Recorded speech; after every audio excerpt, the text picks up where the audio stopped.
Guys, Max Mason here. I'm going to read Intel 2, so I better keep going. Date, January 8, 1962. Memorandum to General Charlie P. Cable, U.S. Air Force, DDCI. From Ryan Jackson, Chief Analyst. Subject, statement by former Vorkuta inmate and U.S. citizen Captain Anthony Rizzio, USAF, regarding the Vorkuta Corrective Labor Camp and the likelihood of blacked out therein.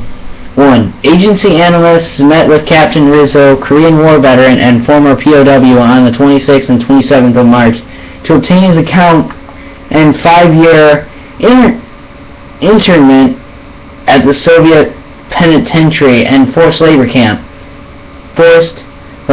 located outside of the Komi Republic town of Vorkuta. Detailed analysis and YouTube surveillance photos of faculty can be found in tab A. For testimony work, life conditions vary within the confines of Soviet forced labor camps. See tab B, which details previous human regarding Soviet forced labor camps. Depending on the station, analysis shows a clear and obvious incentive scheme or nourishment scale that includes both COERCION,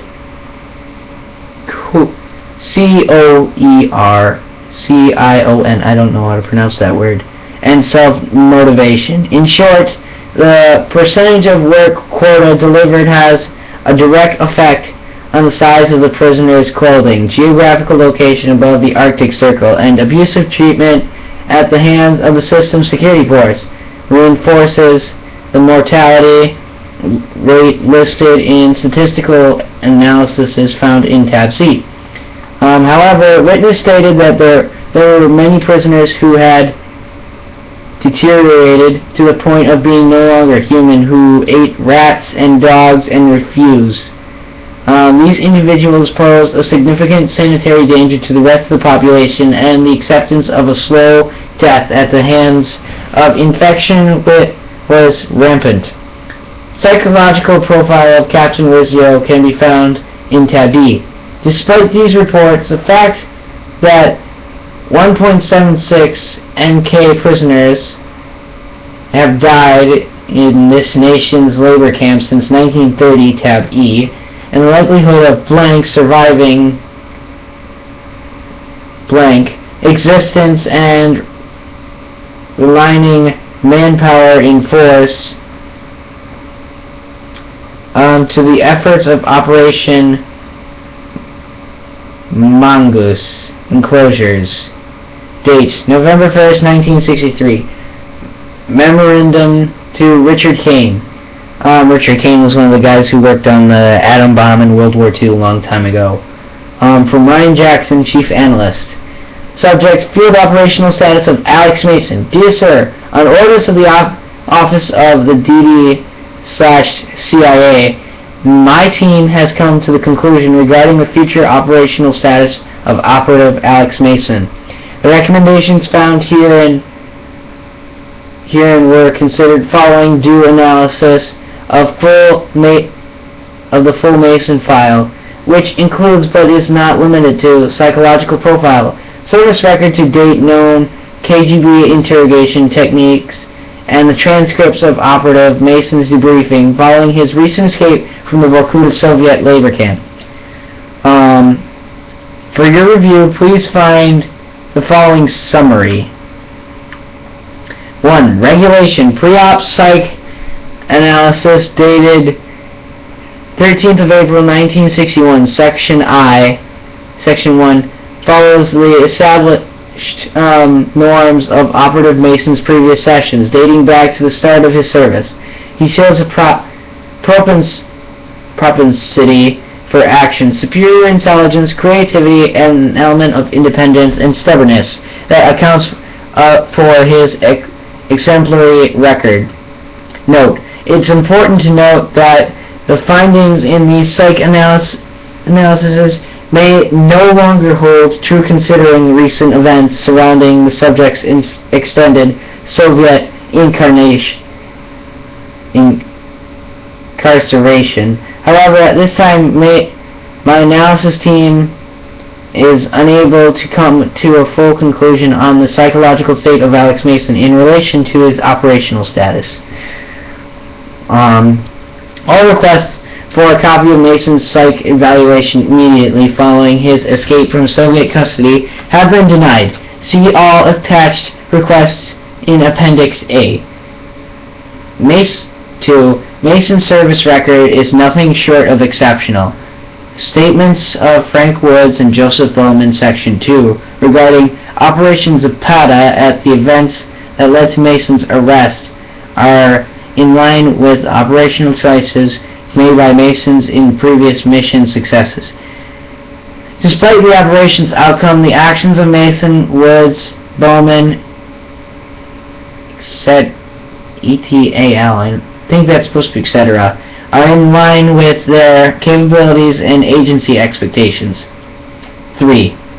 Due to the length of Alex Mason's incarceration with the Soviet prison system, it must be assumed that the subject spent extensive time at the hands of KGB interrogators. Regardless of his statements to be the contrary, Mason maintains that he was able to retain his cover despite KGB suspicions, and his resulting transfer to Vorkuta was more a matter of process than punishment. That said, known KGB interrogation techniques, see Appendix B, strongly suggest that the likelihood of a compromised identity is high despite Mason's known loyalty, resolve, and willpower. 4. Mason's official statement includes an account of his first meeting with one Victor Reznov, a former sergeant in the Red Army, veteran of World War II, and repudiated hero of Reichstag, unsubstantiated, or whatever. Mason stated that he arrived in Vorkuta under full military escort and was held in solitary confinement for an extended period of time that he estimates between 6-7 weeks before joining the labor force proper. Initial contact with Reznov was at first continuous and ultimately resulted in a brawl between Mason and Reznov's followers. This brawl ended with Reznov and Mason sent to solitary confinement for approximately 1 month. After their individual confinements, Reznov and Mason became fast friends and began preparations for their eventual escape. Though Mason speaks passionately in Reznov's favor, the agency must consider the effects of such a relationship with a communist on Mason's morale. Philosophical or political foundation. Therefore, it is certain recommendations of this analysis team that Alex Mason's field status be immediately and permanently revoked. Our conclusion is partially based off assumptions on the psychological stability of Alex Mason. Following his time in Vorkuta, the possibility of extensive post-traumatic stress cannot be discounted, but nor can they be substantiated. Without access to the operative's most recent psychological profile, I request again access to this analysis so that an appropriately supported assessment can be made. Sincerely, Ryan Jackson. Date: June 6, 1966.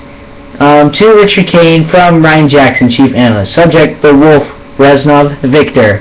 Place of birth: St. Petersburg, Russia, currently known as Leningrad, or used to be. Nationality: Russian, Caucasian. Date of birth: March 20th, 1913. Age: 53. Height: 5'11". Build: heavy set. Weight: 200 pounds. Eyes: brown. Hair: brown. Summary profile: After cutting a bloody swath through Berlin at the end of World War II, Reznov believed he would return to his homeland as a hero. However, his fate was irrevocably changed following a post-war mission to the Arctic Circle. Details of this mission are unclear. A rift between Reznov and his comrades resulted in incarceration within the Soviet Gulag team, where he endured years of harsh punishment and attempted reprogramming. Human indicates that this served only to create a more twisted, angry, and unpredictable Reznov. He manipulates those around him for his own agendas that keeps very close to the vest. Despite his age, Reznov is an accomplished soldier and is more than capable of delivering a brutal beating to anyone or anything standing in his way. This is particularly evident in regards to his occasional outbursts of extreme violence. Partial service record and psychological profile disclosed. So I guess it looks like Reznov and Mason weren't really best friends before, until they served time in the same place together in an area in cell block. Now, I think the appendix stuff and all that stuff can be accessed through the computer. I'm not really sure. So, I'm going to try it out. No, not the song. But I'm going to at least write some of this stuff down. And maybe see if it works on the computer monitor. And if not, then we'll try this again later or something. But I'll probably do another Intel piece tomorrow because I'm running low on battery here. So, see you guys later.